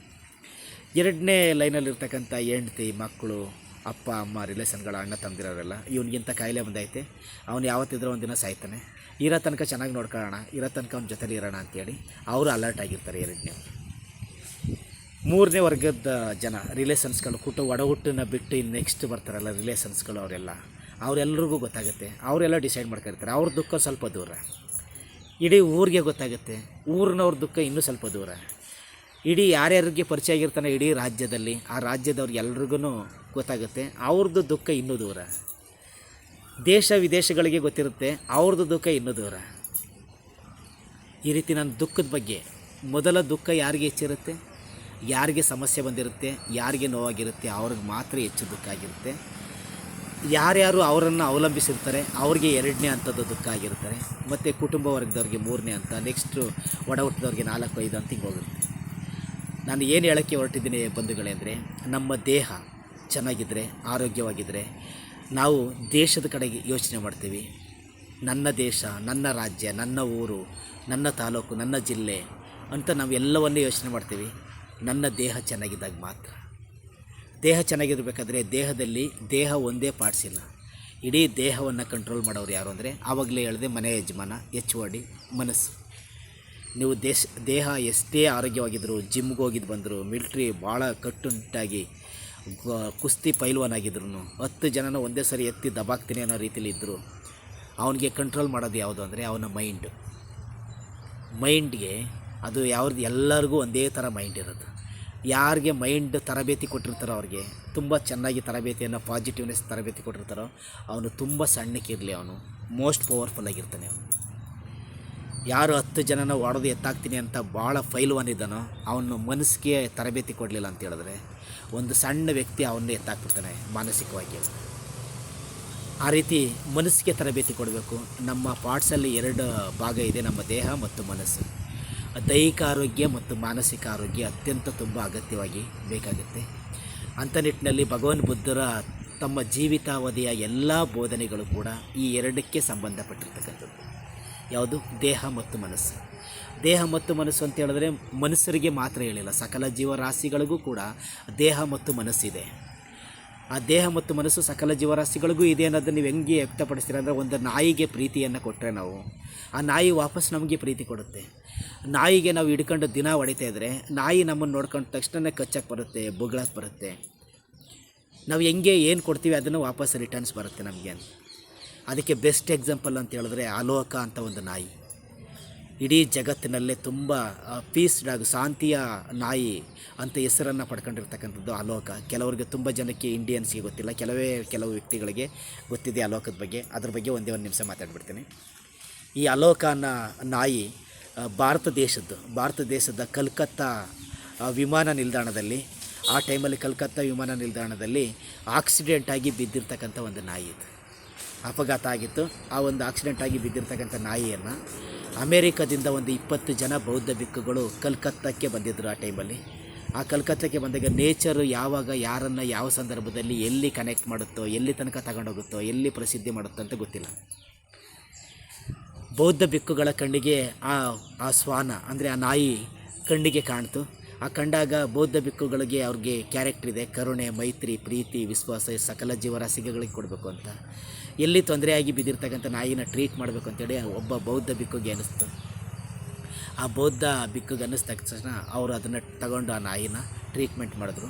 ಸುಮಾರು 1 ತಿಂಗಳ ಕಾಲ ಇಂಡಿಯಾದಲ್ಲೇ ಇದ್ದರು ಆ ಬೌದ್ಧ ಭಿಕ್ಕುಗಳು. ಆ ಇಂಡಿಯಾದಲ್ಲೇ ಇದ್ದಂಥ ಸಂದರ್ಭದಲ್ಲಿ ಅವ್ರಿಗೆ ಪ್ರತಿದಿನ ಆ ನಾಯಿಗೆ ಟ್ರೀಟ್ಮೆಂಟ್ ಕೊಟ್ಟರು, ಚಿಕಿತ್ಸೆಯನ್ನು ಕೊಟ್ಟರು. ಆ ನಾಯಿಗೂ ಮತ್ತು ಬೌದ್ಧ ಭಿಕ್ಕುಗಳಿಗೂ ಅವಿನಾಭಾವ ಸಂಬಂಧ ಸಿಕ್ತು. ಅದು ಸಂಬಂಧ ಸಿಕ್ಕಿದ ಮೇಲೆ ಎಷ್ಟೊಂದು ರೀತಿಯ ಸಂಬಂಧ ಅಂದರೆ, ಒಂದೇ ಮನೆಯ ವ್ಯಕ್ತಿ ಏನೋ ಒಂದೇ ಒಂದೇ ತಾಯಿಯ ಹೊಟ್ಟೆಯಲ್ಲಿ ಹುಟ್ಟಿದಂಥ ವ್ಯಕ್ತಿ ಏನೋ ಅನ್ನೋ ಥರ ಅವಿನಾಭಾವ ಸಂಬಂಧ ಆಯಿತು. ಆ ಸಂಬಂಧ ಆದಮೇಲೆ ವಾಪಸ್ ಅವರು ಅಮೇರಿಕಕ್ಕೆ ಹೋಗಬೇಕಾಗಿತ್ತು. ಅಮೇರಿಕಕ್ಕೆ ಹೋಗೋ ಸಂದರ್ಭದಲ್ಲಿ ಈ ನಾಯಿನ ಬಿಟ್ಬಿಟ್ಟು ಹೋಗೋಕ್ಕಾಗ್ತಾ ಇರಲಿಲ್ಲ ಅವ್ರಿಗೆ. ಈ ನಾಯಿಗೂ ಕೂಡ ಅವರನ್ನು ಬೌದ್ಧ ಭಿಕ್ಕುಗಳನ್ನ ಬಿಟ್ಬಿಟ್ಟು ಹೋಗೋಕ್ಕಾಗ್ತಾ ಇರಲಿಲ್ಲ, ಮನಸ್ಸಿರಲಿಲ್ಲ. ಅವಾಗ ಎಲ್ಲಿ ಬಿಡೋದು ಅಂತ ಯೋಚನೆ ಮಾಡಿದಾಗ ಬೌದ್ಧ ಭಿಕ್ಕುಗಳೆಲ್ಲ ಪ್ಲ್ಯಾನ್ ಮಾಡಿ ಅದಕ್ಕೆ ಏನೆಲ್ಲ ಫ್ಲೈಟಲ್ಲಿ ಕರ್ಕೊಂಡು ಹೋಗೋಕ್ಕೆ ಏನೆಲ್ಲ ವ್ಯವಸ್ಥೆ ಬೇಕು ಅದನ್ನೆಲ್ಲ ವ್ಯವಸ್ಥೆ ಎಲ್ಲ ಮಾಡಿ ಅದನ್ನು ಅಮೇರಿಕಕ್ಕೆ ಕರ್ಕೊಂಡೋದ್ರು. ಅಮೇರಿಕಕ್ಕೆ ಕರ್ಕೊಂಡು ಹೋದ್ಮೇಲೆ ನಂತರ ಅಲ್ಲಿ 2300 ಕಿಲೋಮೀಟ್ರ್ಗಳ ಕಾಲ ಪೀಸ್ ಟು ವಾಕ್, ಶಾಂತಿಯ ನಡಿಗೆ ಅಂತ ಒಂದು ಕಾರ್ಯಕ್ರಮವನ್ನು ಮಾಡ್ತಾಯಿದ್ರು. ಆ ಶಾಂತಿಯ ನಡಿಗೆ ಕಾರ್ಯಕ್ರಮಕ್ಕೆ ಅತ್ಯಂತ ಕೇಂದ್ರ ಬಿಂದು ಆದದ್ದು ಯಾರು ಅಂತ ಹೇಳಿದ್ರೆ ಆ ಕಲ್ಕತ್ತಾದ ಒಂದು ನಾಯಿ, ಬೀದಿ ನಾಯಿ. ಆ ನಾಯಿಗೆ ಒಂದು ಹೆಸರಿಟ್ಟರು, ಅದು ಅಲೋಕ ಅಂತ. ಅಲೋಕ ಅಂದರೆ ಅರ್ಥ ಬೆಳಕು. ಈ ಅಲೋಕನ ಒಂದು ನಾಯಿಗೆ ಅಲೋಕ ಅಂತ ಹೆಸರಿಟ್ಟು ಇಡೀ ಜಗತ್ತಿನಾದ್ಯಂತ ಪ್ರಸಿದ್ಧಿಯನ್ನು ಆ ನಾಯಿ ಪಡ್ಕೊಳ್ಳುತ್ತೆ. ಯಾರು? ಬೌದ್ಧ ಭಿಕ್ಕುಗಳಿಗೆ. ಒಂದು ನಾಯಿ ಇಡೀ ಜಗತ್ತಿಗೆ ಬೌದ್ಧ ಧರ್ಮವನ್ನು ಪಸರಿಸುವಲ್ಲಿ ತನ್ನ ವ್ಯಕ್ತಿತ್ವವನ್ನು ತೋರಿಸುತ್ತೆ, ತನ್ನ ಪ್ರಾಮುಖ್ಯತೆಯನ್ನು ತೋರಿಸುತ್ತೆ. ಅಂದರೆ ನಾವು ಎಷ್ಟು ಪುಣ್ಯವಂತರು. ಬೌದ್ಧ ಧರ್ಮ ಭಾರತ ದೇಶದಲ್ಲಿ ಹುಟ್ಟಿತು, ಭಾರತ ದೇಶದಲ್ಲಿ ಇಲ್ಲಿ ಬೆಳೆದಿದೆ ಅಂತ ಹೇಳ್ಕೊಳ್ಳೋಕ್ಕೆ ನಾವು ಎಷ್ಟೊಂದು ಪುಣ್ಯ ಮಾಡಿದ್ವಿ ಅಂತ ಈ ಸಂದರ್ಭದಲ್ಲೇ ಅದನ್ನು ನೆನೆಸ್ಕೋಬೇಕಾಗುತ್ತೆ. ಬಂಧುಗಳೇ, ಬೌದ್ಧ ಧರ್ಮ ಮೊನ್ನೆ ಜಯಂತಿ ಕೂಡ ಆಗಿದೆ. ಬಾಬಾ ಸಾಹೇಬ್ ಅಂಬೇಡ್ಕರ್ ಅವರು ನೆಕ್ಸ್ಟ್ ಅಕ್ಟೋಬರ್ 14ನೇ ತಾರೀಕಿಗೆ 70 ವರ್ಷಗಳಾಗುತ್ತೆ ಬೌದ್ಧ ಧರ್ಮವನ್ನು ಸ್ವೀಕಾರ ಮಾಡಿ. ಈ ನಿಟ್ಟಿನಲ್ಲಿ 70 ವರ್ಷಗಳಲ್ಲಿ ಸಾಕಷ್ಟು ಕಳೆದ 5-10 ವರ್ಷಗಳಿಂದ ಬೌದ್ಧ ಧರ್ಮಕ್ಕೆ, ತಮ್ಮ ಮೂಲ ಧರ್ಮಕ್ಕೆ ಭಾರತೀಯರೆಲ್ಲ ಎಲ್ಲ ವರ್ಗದ ಜನ, ಬೌದ್ಧ ಧರ್ಮದಲ್ಲಿ ಶಾಂತಿ ನೆಮ್ಮದಿ ನೆಲೆಸಿದೆ ಅಂತ ಎಲ್ಲ ವರ್ಗದ ಜನ ಬೌದ್ಧ ಧರ್ಮದ ಕಡೆ ಮುಖ ಮಾಡಿದ್ದಾರೆ. ಅದರಲ್ಲೂ ಕೂಡ ತುಳಿತಕ್ಕೆ ಒಳಗಾದಂತಹ ದಲಿತರು, ಹಿಂದುಳಿದ ವರ್ಗದವರು, ಅಸ್ಪೃಶ್ಯ ಸಮುದಾಯಕ್ಕೆ ಸೇರಿದಂಥವರು, ನೋವುಗಳಿದ್ದವರು, ಅವರು ತುಂಬ ಅತ್ಯಂತ ವೇಗವಾಗಿ ಬಾಬಾ ಸಾಹೇಬರ ಮಾರ್ಗದರ್ಶನದಲ್ಲಿ, ಬಾಬಾ ಸಾಹೇಬರು ಸ್ವೀಕಾರ ಮಾಡಿದ್ದ ಬೌದ್ಧ ಧರ್ಮದ ಹಿನ್ನೆಲೆಯಲ್ಲಿ ಅವರೆಲ್ಲ ತುಂಬ ಅತ್ಯಂತ ವೇಗವಾಗಿ ಬೌದ್ಧ ಧರ್ಮಕ್ಕೆ ಮರಳುತ್ತಾ ಇರೋದು ಅತ್ಯಂತ ಸಂತೋಷದ ಸಂಗತಿ. ಅದು ಇನ್ನು ಹೋಗ್ತಾ ಹೋಗ್ತಾ ಪ್ರತಿ ವರ್ಷವೂ ಕೂಡ ಬೌದ್ಧರ ಸಂಖ್ಯೆ ಹೆಚ್ಚಾಗುತ್ತೆ. ಹಾಗಾಗಿ ಈ ಒಂದು ಅಲೋಕನ ನಾಯಿ ಇಷ್ಟೊಂದು ಜಗತ್ ಪ್ರಸಿದ್ಧಿಯಾಗಿ ಇಡೀ ಅದು ನಾಯಿದು ಆ ಕ್ಯಾರೆಕ್ಟ್ರು, ನಾಯಿ ಕ್ಯಾರೆಕ್ಟ್ರೇ ಇಲ್ಲ ಅಲೋಕಕ್ಕೆ. ಏನು ಕ್ಯಾರೆಕ್ಟ್ರ್ ಇಲ್ಲ ಅಂದರೆ ಆ ನಾಯಿಯ ಹುಟ್ಟುಗುಣ ಬೊಗಳುವುದು ಮತ್ತು ಕಚ್ಚುವುದು. ಏನಕ್ಕೆ ಬೊಗಳುತ್ತೆ, ಏನಕ್ಕೆ ಕಚ್ಚುತ್ತೆ ಅಂದರೆ ಅದ್ರ ಹುಟ್ಟುಗುಣ, ಅದನ್ನು ರಕ್ಷಣೆ ಮಾಡ್ಕೊಳ್ಳೋಕ್ಕೆ, ಅದನ್ನು ಅದೇ ತಾನಾಗಿ ರಕ್ಷಣೆ ಮಾಡ್ಕೊಳ್ಳೋಕ್ಕೋಸ್ಕರ ಅದರದ್ದು ಕೆಲವು ಸಕಲ ಜೀವರಾಶಿಗಳಿಗೂ ನೇಚರು ಒಂದೊಂದು ಎನರ್ಜಿ ಕೊಟ್ಟಿದೆ, ಗಿಫ್ಟ್ ಕೊಟ್ಟಿದೆ. ಆ ಗಿಫ್ಟ್ ಒಳಗಡೆ ಎಲ್ಲ ಒಂದು ಸೊಳ್ಳೆಯಿಂದ ಹಿಡಿದು ಆನೆ ತನಕ ತನ್ನನ್ನು ತಾನು ರಕ್ಷಣೆ ಮಾಡ್ಕೊಳ್ಳೋಕ್ಕೆ ಏನೆಲ್ಲ ನೇಚರ್ ಕೊಟ್ಟಿದೆಯೋ ಆ ನೇಚರ್ ಒಳಗಡೆ ಬಳಸ್ಕೊಳ್ತಿದೆ. ಫಾರ್ ಎಕ್ಸಾಂಪಲ್ ಹಸುಗಳಿಗೆ 2 ಕೊಂಬುಗಳಿಲ್ಲ ಅಂತ ಹೇಳಿದ್ರೆ ಹಸುಗಳನ್ನ ತುಂಬ ಸಿಕ್ಕ ಜಾಗದಲ್ಲಿ ಹಿಂಸೆ ಮಾಡೋರು ಅವರು ಹಸುಗಳು. ಆ ಕೊಂಬಿದೆ ತಿವಿತ್ತೆ ನಮಗೆ ಅನ್ನೋ ಕಾರಣದಿಂದಲೇ ಅದನ್ನು ಯಾರು ಹಸುವಿನ ತಂಟೆಗೆ ಹೋಗಲ್ಲ. ನಾಯಿಗೆ ಹಲ್ಲುಗಳಿಲ್ಲ ಅಂದಿದ್ರೆ ನಾಯಿನ ಬದುಕೋಕ್ಕೆ ಬಿಡ್ತಾ ಇರಲಿಲ್ಲ. ಯಾರಾದರೂ ಎಲ್ಲಾದರೂ ಹೊಡೆದು ನಾಯಿಗೆ ಕಚ್ಚುತ್ತೆ, ಅದು ಹಲ್ಲು ತುಂಬ ಬಲಿಷ್ಠವಾಗಿದೆ, ಹಾಗಾಗಿ ಆ ನಾಯಿ ತಂಟೆಗೆ ಹೋಗ್ಬಾರ್ದು ಅಂತ ಹೇಳ್ಬಿಟ್ಟು ನಾಯಿ ತಂಟೆಗೆ ಹೋಗಲ್ಲ. ಎಲ್ಲ ನಾಯಿ ಕ್ಯಾರೆಕ್ಟರ್ದು ಅದು. ಆದರೆ ಅಲೋಕ ಮಾತ್ರ ಡಿಫ್ರೆಂಟ್. ಅಲೋಕ ನಾಯಿ ಕಚ್ಚುವುದಿಲ್ಲ, ಬೊಗಳುವುದಿಲ್ಲ, ಎಲ್ಲರನ್ನು ಸಕಲರನ್ನು ತನ್ನ ಬಳಿಗೆ ಕಳ್ಕೊಳ್ಳೋಂತಹ ಕ್ಯಾರೆಕ್ಟ್ರು. ಆ ನಾಯಿಯ ಹಣೆ ಮೇಲೆ ಆರ್ಟ್ ಸಿಂಬಲ್ ಇದೆ. ಒಂದು ಏನು ಗೊತ್ತಿಲ್ಲ, ಬುದ್ಧರ ಒಂದು ವಿಚಾರಗಳನ್ನು ಈ ಒಂದು ವಿಚಾರಗಳನ್ನು ತಲುಪಿಸೋಕ್ಕೆ ಆ ನಾಯಿ ಬಂದಿರ್ಬೋದು. ಆ ನಾಯಿಗೆ ಮೋಸ್ಟ್ಲಿ ಆಕ್ಸಿಡೆಂಟ್ ಆಗಲಿಲ್ಲ ಅಂದಿದ್ರೆ ಆ ನಾಯಿ ಬೌದ್ಧ ಭಿಕ್ಕುಗಳ ಕೈಗೆ ಸಿಗ್ತಾ ಇರಲಿಲ್ವೇನೋ. ಬೌದ್ಧ ಭಿಕ್ಕುಗಳ ಕೈಗೆ ಸಿಗದೇ ಇರತಕ್ಕಂಥ ಆ ಸಂದರ್ಭ ಬಂದಿದ್ದರೆ ಅಷ್ಟೊಂದು ಫೇಮಸ್ ಆಗ್ತಾ ಇರಲಿಲ್ಲ. ಹಾಗಾಗಿ ಅದೆಲ್ಲ ಆಗಿ ಕಳೆದ ಲಾಸ್ಟ್ ಮಂತಲ್ಲಿ ಶ್ರೀಲಂಕಾಕ್ಕೆ ಆ ನಾಯಿ ಬಂದೈತೆ. ಆ ನಾಯಿ ಮತ್ತು ಬೌದ್ಧ ಭಿಕ್ಕುಗಳು ಶಾಂತಿಯ ನಡಿಗೆಯನ್ನು ಶ್ರೀಲಂಕಾ ದೇಶದಲ್ಲಿ ನಡೆಸಿದರು. ಅಲ್ಲೂ ಕೂಡ ತುಂಬ ಹೈಲೈಟ್ ಆದದ್ದು ಆ ನಾಯಿನೇ. ಆ ನಾಯಿದು ಎಲ್ಲ ಕಚ್ಚಲಭಗಳೆಲ್ಲಂದ್ರೆ ತುಂಬ ಎತ್ಕೊಳ್ತಾರೆ, ಮುದ್ದಾಡ್ತಾರೆ. ಅವ್ರಿಗೆ ಎಲ್ಲ ಸಣ್ಣ ಮಕ್ಕಳಿಂದ ವಯಸ್ಸಾಗಿರೋರ ತನಕನೂ ಮುದ್ದಾಡ್ತಾರೆ. ಈ ರೀತಿ ಒಂದು ನಾಯಿ ಬೌದ್ಧ ಧರ್ಮವನ್ನು ಇಡೀ ಜಗತ್ತಿನಾದ್ಯಂತ ಪಸರಿಸುವಂತೆ ಮಾಡುತ್ತೆ ಅನ್ನೋದಾದರೆ ನಾವು ಇನ್ನೆಲ್ಲಿದ್ದೀವಿ? ಬಾಬಾ ಸಾಹೇಬ್ ಅಂಬೇಡ್ಕರ್ ಅವರು 70 ವರ್ಷ ಆಗಿದ್ದರೂ ಕೂಡ ಬೌದ್ಧ ಧರ್ಮಕ್ಕೆ ಬರಬೇಕಾ ಬೇಡವಾ ಅಂತ ನಾವು ಅಲ್ಲಿ ಬೇರೆ ಇದರಲ್ಲಿ ಒದ್ದಾಡ್ತಾ ಇದ್ದೀವಿ, ಬಿದ್ದುಕೊಂಡು ಅದ್ರ ಒಳಗಡೆ ಒದ್ದಾಡ್ತಾ ಇದ್ದೀವಿ, ಎದ್ದು ಬರೋಕ್ಕಾಗದೆ. ಬಂಧುಗಳೇ, ನಮ್ಮ ಮನೆಯೂ ಸೇರಿದಂತೆ ಇನ್ನೂ ಕೂಡ ನಾನು ಬೌದ್ಧ ಧರ್ಮಕ್ಕೆ ಇಡೀ ಸಾಮೂಹಿಕವಾಗಿ ಎಲ್ಲರನ್ನು ಕರ್ಕೊಬರೋದ್ರಲ್ಲಿ ಸೋತಿದ್ದೀವಿ. ಆದರೆ ನಾನು ಬಹುಜನ ವಿದ್ಯಾರ್ಥಿ ಸಂಘದ ಒಂದು ಎನರ್ಜಿಯಿಂದ, ಒಂದು ಪ್ರೇರಣೆಯಿಂದ ನಮ್ಮ ಧಮ್ಮಗುರುಗಳಾಗಿರ್ತಕ್ಕಂಥ ಡಾಕ್ಟರ್ ಶಿವಕುಮಾರಣ್ಣ ಮತ್ತು ಡಾಕ್ಟರ್ ಶಿವಕುಮಾರಣ್ಣ ಅವರು ಮತ್ತು ಎನ್ ಮಹೇಶಣ್ಣ ಅವರ ಮಾರ್ಗದರ್ಶನದಲ್ಲಿ ಬಹುಜನ ಚಳವಳಿಯಿಂದ ಒಂದು ಕಸ್ಪರಿಕೆ ಅನ್ನೋ ಒಂದು ಸಾಧನ ಇಟ್ಕೊಂಡು ತುಂಬ ವೇಗವಾಗಿ ಮುಂದಕ್ಕೆ ಸಾಗ್ಬಿಟ್ಟಿದ್ದೀವಿ. ನಾವು ಗಳಿಸಿರೋಂಥ ಜ್ಞಾನವನ್ನು ಕೊಡೋಕ್ಕೆ ನಮಗೆ ಸಾಧ್ಯ ಆಗ್ತಾಯಿಲ್ಲ. ಎಷ್ಟು ಸಾಧ್ಯನೋ ನಮ್ಮ ಕೈಯಲ್ಲಿ ಅಷ್ಟನ್ನು ಮಾತ್ರ ಕೊಡೋಕ್ಕೆ ಸಾಧ್ಯ ಆಗಿದೆ. ಜೊತೆಗೆ ತಮಗೆಲ್ರಿಗೂ ಹೇಳ್ತೀನಿ, ನಾನು ಬೌದ್ಧ ಧರ್ಮದಲ್ಲಿ LKG ವಿದ್ಯಾರ್ಥಿ. ಕಳೆದ 2011 ಇಸ್ವಿಯಿಂದನೂ ಈ ಒಂದು ಬೋಧಿ ವೃಕ್ಷದ ಕೆಳಗಡೆ ಕಸ ಗುಡಿಸ್ತಾ ಇದ್ದರೂ ಸಹ, ಸಾಕಷ್ಟು ಕಾರ್ಯಕ್ರಮಗಳು ಮಾಡಿದರೂ ಸಹ ನಾನು ಬೌದ್ಧ ಧರ್ಮದ ವಿಚಾರದಲ್ಲಿ ಇನ್ನೂ ಸಹ LKG ವಿದ್ಯಾರ್ಥಿನೇ ಆಗಿದ್ದೇನೆ. ನನ್ನ ಜೀವಿತಾವಧಿಯ ಕೊನೆಯ ಕ್ಷಣಕ್ಕೆ ನಾನು ಮೋಸ್ಟ್ಲಿ 5th ಸ್ಟ್ಯಾಂಡರ್ಡ್ಗೆ ಹೋಗಿ ತಲುಪ್ತೇನೆ ಅಂತ ಅಷ್ಟು ಮಾತ್ರ ನನಗೆ ತಲುಪೋಕ್ಕೆ ಸಾಧ್ಯ ಆಗುತ್ತೆ. ಯಾಕೆಂದರೆ ಇನ್ನೂ ಹುಟ್ಟಿನಿಂದ ನಮ್ಮ ತಾಯಿ ಹೊಟ್ಟೆ ಒಳಗಡೆ ಡೇ 1 ಗರ್ಭಾಂಕುರ ಆದ್ನಲ್ಲ, ಅಲ್ಲಿಂದ ನಾನು ಏನೇನು ತುಂಬ್ಕೊಂಡಿದ್ನೋ ಅದೆಲ್ಲ ತುಂಬ್ಕೊಬಿಟ್ಟಿದ್ದೇನೆ.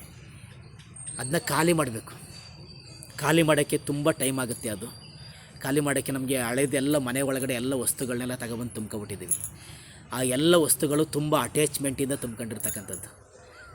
ಪ್ರತಿಯೊಬ್ಬ ತಂದೆ ತಾಯಿಗಳು ಕೂಡ ತಮ್ಮ ಮಕ್ಕಳಿಗೆ ಚಿಕ್ಕದ್ರಿಂದ ಬಾಲ್ಯದಿಂದಲೇ ಏನೆಲ್ಲ ಕಲಿಸಿರ್ತಾರೋ ನಮಗೆ ಅದನ್ನೆಲ್ಲ ನಾವು ತುಂಬ್ಕೊಬಿಟ್ಟಿದ್ದೀವಿ ಒಳಗಡೆಗೆ. ಸಂಜೆ ರಾತ್ರಿ ಆದರೆ ಗುಮ್ಮ ಬರ್ತಾನೆ, ಅವ್ನಿಗೆ ಎದುರಿಸಿ ಮಾನಸಿಕವಾಗಿ ಚಿಕ್ಕವನಿಗೆ ಎದುರಿಸ್ಬಿಟ್ಟಿರ್ತೀವಿ ನಾವು. ಆ ಹೆದರಿಕೆನೇ ನಮಗೆ ಗೊತ್ತಿಲ್ಲದೆ ಹಂಗೆ ತುಂಬ್ಕೊಂಡಿರ್ತೀವಿ ನಾವು. ಅದರಿಂದ ಹೊರಗಡೆ ಬರಬೇಕಾದ್ರೆ ಅಷ್ಟು ಸುಲಭ ಅಲ್ಲ. ಎಲ್ಲ ನಮಗೇನು ಹುಷಾರಿಲ್ಲದೆ ಇದ್ದಾಗ, ಚಿಕ್ಕ ಮಕ್ಕಳಾಗಿರುವಾಗ, ಹುಷಾರಿಲ್ಲದೆ ಇರುವಾಗ ಎಲ್ಲ ದೇವರು ದಿಂಡ್ರು ದೇವಸ್ಥಾನಗಳು ಮಾರಮ್ಮ ಅಲ್ಲಿಗೆಲ್ಲ ಕರ್ಕೊಂಡು ಹೊರಟಾಗಿದ್ದಾರೆ. ಅಲ್ಲಿ ಕರ್ಕೊಂಡು ಹೊರಟಾಗಿ ಅಲ್ಲಿಂದನೇ ಬಾಲ್ಯದಿಂದಲೂ ನಮಗೆ ಮೈಂಡ್ ತುಂಬ ಹಂಗೆ ತುಂಬಿಟ್ಟಿದ್ದಾರೆ, ದೇವರು ಅಂತ. ಇವಾಗ ಯಾರ್ಯಾರು ಯೂನಿವರ್ಸಿಟಿ ಪ್ರೊಫೆಸರ್ ಆಗಿದ್ದಾರೋ, ಡಾಕ್ಟ್ರುಗಳಾಗಿದ್ದಾರೋ, ಇಂಜಿನಿಯರ್ಗಳಾಗಿದ್ದಾರೋ ಅವರೆಲ್ಲರಿಗೂ ಅವ್ರ ತಂದೆ ತಾಯಿಗಳು ಆಲ್ಮೋಸ್ಟ್ 95%, 100% ಅಂತ ಹೇಳಿದ್ರು ತಪ್ಪಾಗಲ್ಲ, ಅವ್ರಿಗೆಲ್ರಿಗೂ ಹಂಗೆ ತುಂಬಿದ್ದಾರೆ. ಇವರು ದೊಡ್ಡ ವ್ಯಕ್ತಿಗಳಾಗಿದ್ದಾರೆ, ದೊಡ್ಡ ವಿಚಾರವನ್ನು ತಿಳ್ಕೊಂಡಿದ್ದಾರೆ, ದೊಡ್ಡ ಮನೆಗಳಲ್ಲಿ ಕಟ್ಕೊಂಡಿದ್ದಾರೆ, ಎಷ್ಟೊಂದು ಇಂಟೆಲೆಕ್ಚುವಲ್ ಆಗಿದ್ದಾರೆ.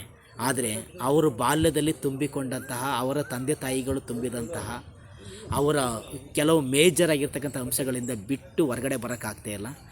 ಹೊರಗಡೆ ಬರೋಕ್ಕಾಗದಿರುವಾಗ ಆ ಬಾಬಾ ಸಾಹೇಬರು ಬೇಕು ಅವ್ರಿಗೆ. ಅವರು ಮೊದಲಿಂದ ಅನುಸರಿಸ್ಕೊಂಡು ಬಂದ್ರಲ್ಲ, ಅವ್ರ ತಂದೆ ತಾಯಿ ಮೊದಲಿಂದನೂ ತುಂಬ್ಕೊಂಡು ಬಂದ್ರಲ್ಲ, ಆ ವಿಚಾರಗಳು ಬೇಕು ಅವ್ರಿಗೆ. ಅವರು ಇಬ್ಬರು ಕೂಡ ಮಧ್ಯದಲ್ಲಿ ಸಿಕ್ಕಾಕೊಂಡು ಒದ್ದಾಡ್ತಾಯಿದ್ದಾರೆ ಅಂತ. ಆ ಕಟಿಂಗ್ ಪ್ಲೇಯರಲ್ಲಿ ಬೇರೆದಲ್ಲಿ ಸಿಗಾಕೊಂಡಿರ್ತಾರಲ್ಲ ಅಂತ ಮಧ್ಯದಲ್ಲಿ ಹಂಗೆ ಒದ್ದಾಡ್ತಾಯಿದ್ದಾರೆ. ಇದು ಫಸ್ಟ್ ಜನ್ರೇಷನ್ನು, ಸೆಕೆಂಡ್ ಜನ್ರೇಷನ್ ಅವ್ರ ಪ್ರಾಬ್ಲಮ್ ಇದು. ಹಾಗಾಗಿ ಯಾರು ಇವಾಗ ಬಾಬಾ ಸಾಹೇಬ್ರನ್ನ ತಿಳ್ಕೊಂಡಿದ್ದಾರೆ, ಅವರು ಒಂದು ಸ್ವಲ್ಪ ಕೆಲವರೆಲ್ಲ ರೆವಲ್ಯೂಷನರಿಯಾಗಿ ತಿಳ್ಕೊಬಿಟ್ಟಿದ್ದಾರೆ, ಕ್ರಾಂತಿಕಾರಿಯಾಗಿ. ಅಷ್ಟು ಸುಲಭ. ನಾನು ಅಷ್ಟು ವರ್ಷದಿಂದ ಮಾಡಿ ನಾನು LKG ಅಂತ ಹೇಳ್ತೀನಿ.